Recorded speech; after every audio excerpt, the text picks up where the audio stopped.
We, the graduates, you doing PhD, and I doing masters, we suffer from middle child syndrome. Unlike our juniors, the undergrads, we are not so much loved by our parents, the university. We are united in the envy of the younger ones. When they complain about the food in the servery, the chicken leg is going to be awful. We hear it with a heavy heart, knowing that after working till 11 in the lab, we'll have to return to our cold apartment with a pile of roommates' dishes on the basin and yesterday's shopping gone from the fridge. Unlike our seniors, the postgrads, we struggle in the shadow, and our parents, the university, loves them for they have excelled and grown. We're united in the envy of them. We look up at them, we see the long list of publication, research, grants. We hear them, it's scientific and complicated. We look at ourselves, we see a long list of tuition postponement. We add up the investment made in us. The amount staggers us. It's big. We see the return we have made. The amount staggers us. It's nil. We, the graduates, suffer from middle child syndrome, united in the envy of the younger and the older brothers, united in the pain and suffering of train and bus delays, united by pasta because it's easier and quicker to make.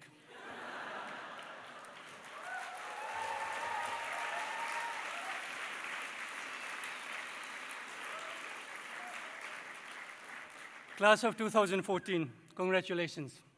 We are here today in these very expensive borrowed gowns that we'll have to return as soon as the ceremony ends, celebrating the culmination of years of hard work and effort. It was difficult and challenging. I'd like to take this opportunity to especially thank our professors, instructors, and academic advisor. Thank you very much. Without your support, we'd still only have a bachelor's degree. Similarly, I would also like to thank the internet in particular, YouTube, Google, and Wikipedia.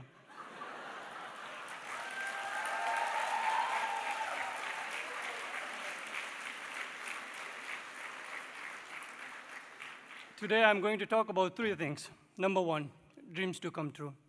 Completing a master's degree is a dream come true for me. I was born in a cowshed in a remote village of Nepal. My mother was 16 years old, and according to village traditions, pregnant women were not allowed in the house. I was 7 years old when I saw the bus for the first time. It felt like a monster walking on wheels. And like many others from my village, my education started in abject poverty. Around 200 of us used to sit flat on the ground in a room with a blackboard in front of us. Copy and pencil were relatively expensive. Thus, we used to use slate and chalk instead. We'd solve a problem, show it to a teacher, wipe it, and start with another. And when the chalk supply was finished, we used to head to river banks for chalk hunting. I was fortunate enough to get further opportunities, and in particular, admission to Jacobs University. I'm the first person in my family to complete high school, and now I'm on the verge of completing a master. I'm one of many such stories here today. So believe me, dreams to come true.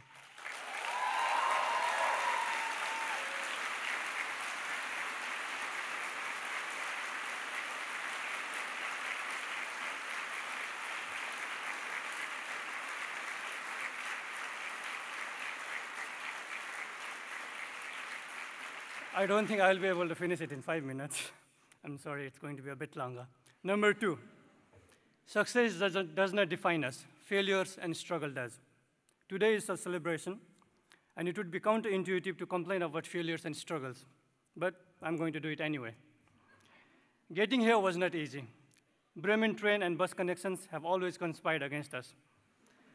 They have come few minutes earlier when we are running late, and they have come few minutes later when we are in time. After hours and hours of Facebooking and cat videos, we finished some of our assignments. We welcomed the semester with the open arms, and it left us steamrolled. We were formless marble slabs, and professors painfully chiseled us into functional statues. The struggle was immense, not only for us. Our beloved parents saw us go far away from home and could only complain about our weights via Skype. Professors saw so much potential in us, only to be eventually disappointed. Our idealistic opinions, rantings, and spam wars greatly upset all parties involved. We failed a lot. But at the meantime, we also made lifelong friendship and memories. I remember calling Vlad at 5 in the morning because the trains had got canceled and I needed him to drive me to an event.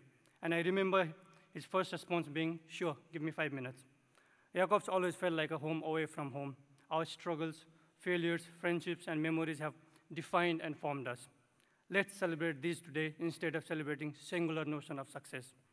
And Vlad, you owe me a crate of beer for this free international advertisement.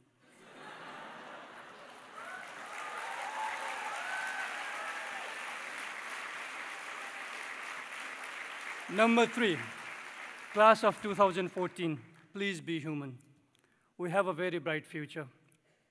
I believe that we're going to pay back our tuition postponement in no time. But most importantly, I hope this degree has made us more knowledgeable, not just educated. After a long day, when we are tired and waiting in a long queue in a supermarket, and a lady with a crying child delays the line, I hope we'll not be angry at her. I hope we have acquired enough knowledge to put ourselves in her shoes and see how difficult it is to pack stuff and pacify a child. When the old lady fumbles, I hope we have enough empathy in our hearts to hold her and pick her up. Thank you very much.